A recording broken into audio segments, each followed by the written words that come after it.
شکر کہتے کسے ہیں؟ شکر کی تعریف کہتے ہیں۔ شکر کی تعریف کرتے ہوئے راغب اصفہانی صاحب لکھتے ہیں کہ الشکر و تصور النعمت و اظہارها، کہ شکر نعمت کو یاد کرنا ہے اور نعمت کا اظہار کرنا ہے۔ یعنی صرف نعمت کو یاد کرنا شکر نہیں ہے، بلکہ نعمت کا اظہار کرنا بھی شکر پروردگار۔ اور کفر کی تعریف کرتے ہوئے فرماتے ہیں وَيُزَادُهُ الْكُفْرُ، اور کفر اس کے مقابلے میں، کفر شکر کی ضد ہے۔ اور فرماتے ہیں کفر کیا ہوتا ہے؟ وَيُزَادُهُ الْكُفْرُ، اس شکر کے مقابلے میں آتا ہے کفر۔ کفر کیا ہے؟ وَهُوَ نِسْيَانُ النِّعْمَةِ وَسَتْرُهَا، وہ نعمت کو بھول دینا ہے، وہ نعمت کو بھلا دینا ہے، وہ نعمت کو چھپانا ہے۔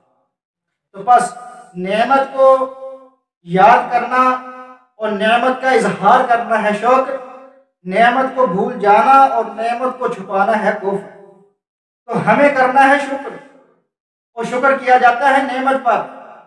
اللہ نے ہمیں بے شمار نعمتیں عطا کی ہیں، وَإِن تَعُدُّوا نِعْمَتَ اللَّهِ لَا تُحْصُوهَا، بے شمار نعمتیں اللہ فرماتا ہے جو میں نے تمہیں عطا کی ہیں، اگر تم شمار کرنا چاہو تو شمار بھی نہیں کر سکتے، بے تحاشا نعمتیں ہیں۔ إِن تَعُدُّوا نِعْمَتَ اللَّهِ لَا تُحْصُوهَا، اگر تم شمار کرنے بیٹھ جاؤ تو تمہارے کیلکولیٹر ختم ہو جائیں گے، تمہارا ریاضی ختم ہو جائے گا، تم اس کو شمار نہیں کر سکتے۔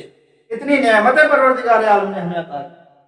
زندگی ایک نعمت، حیات ایک نعمت، یہ وجود ایک نعمت، ہم کچھ نہ تھے، ہمیں اللہ نے کچھ بنا دیا، یہ ایک بہت بڑی نعمت۔ یہ سب کیا ہے؟ نعمتیں۔ اور رضوان محترم، ایک نعمت پروردگار نے ہمیں ایسی عطا کی ہے کہ جس نعمت کا مقابلہ کوئی چیز بھی نہیں کر سکتی، حتیٰ کہ نہ ہمارا یہ وجود، نہ ہماری یہ زندگی، نہ ہماری یہ حیات، نہ ہماری یہ آنکھ، نہ ہمارے یہ کان، کوئی شے بھی اس نعمت کا مقابلہ نہیں کر سکتی، حتیٰ کہ جنت بھی اس نعمت کا مقابلہ نہیں کر سکتی جو اللہ نے ہمیں آل محمد کی صورت میں عطا کی۔ سبحان اللہ۔ محمد وآل محمد صلوات اللہ۔ کوئی نعمت اس نعمت کا مقابلہ نہیں کر سکتی، اس لیے کہ ہر نعمت اسی نعمت کے بعد ہے، اور ہر نعمت اسی نعمت کی وجہ سے ہے۔ اگر آل محمد نہ ہوتے تو کوئی نعمت اللہ تبارک و تعالیٰ کسی کو عطا نہ کرتا، اس لیے کوئی ہوتا ہی نہ۔ خود ہمارا وجود آل محمد کے صدقے میں۔ اٹھائیے حدیث قصہ، حدیث قصہ میں جب اہل بیت اطہار علیہم السلام چادر تطہیر کے نیچے جمع ہو گئے، اس وقت ملائکہ نے پوچھا یا رب ومن تحت القصہ، اے پالنے والے کون ہے اس چادر کے نیچے؟ یا رب ومن تحت القصہ، اے پالنے والے کون ہے اس چادر کے نیچے، کون ہے اس قصہ کے نیچے؟ اس وقت اللہ تبارک و تعالیٰ نے کیا فرمایا تھا؟ یا ملائکتی و یا سکان سماواتی، اے میرے ملائکہ اور اے میری آسمان پر رہنے والی مخلوق، یا ملائکتی و یا سکان سماواتی انی ما خلقت السماء مبنیۃ ولا ارض مدحیۃ ولا قمر منیر ولا شمس مضیۃ ولا فلک یدور ولا بحر یجری ولا فلک یسری الا لمحبت هؤلاء الخمسۃ الذین هم تحت القصہ۔ اللہ فرماتا ہے میں نے یہ ساری چیزیں نہیں بنائی مگر بنائی ہیں انہی پانچ کی وجہ سے جو چادر کے نیچے ہیں۔ اور محمد وآل محمد صلوات۔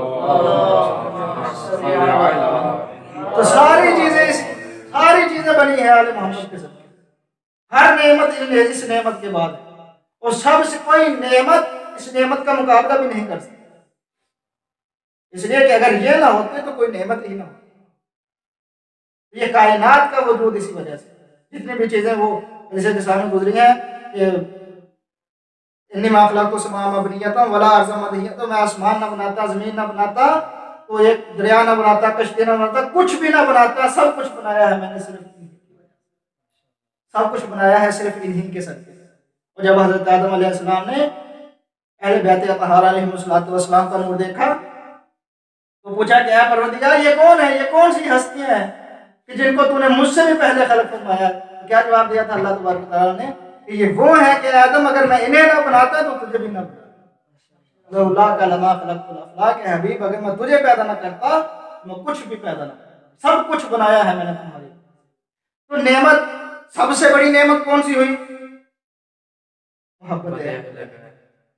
سب سے بڑی نعمت ہے محبت اہل بیت، اس نعمت سے بڑی کوئی نعمت نہیں۔ اور نعمت پر کیا جاتا ہے شکر، توجہ چاہوں گا آپ حضرات، اور نعمت پر کیا جاتا ہے شکر، اور سب سے بڑی محبت اور سب سے بڑی نعمت ہے محبت اہل بیت۔ تو جب سب سے بڑی نعمت ہے محبت اہل بیت، تو نعمت پر کیا جاتا ہے شکر، تو پھر ہمیں کرنا ہے محبت اہل بیت کا شکر۔ اور شکر کیا ہوتا ہے کہ نعمت کو یاد بھی کیا جائے، اس کا اظہار بھی کیا جائے۔ تو ہمیں صرف محبت اہل بیت کو یاد نہیں کرنا، اس کا اظہار بھی کرنا ہے۔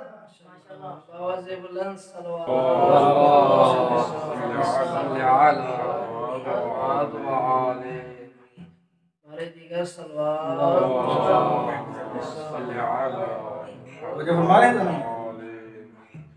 نعمت پر کیا جاتا ہے شکر، سب سے بڑی نعمت ہے محبت ہے، اور ہمیں محبت اہل بیت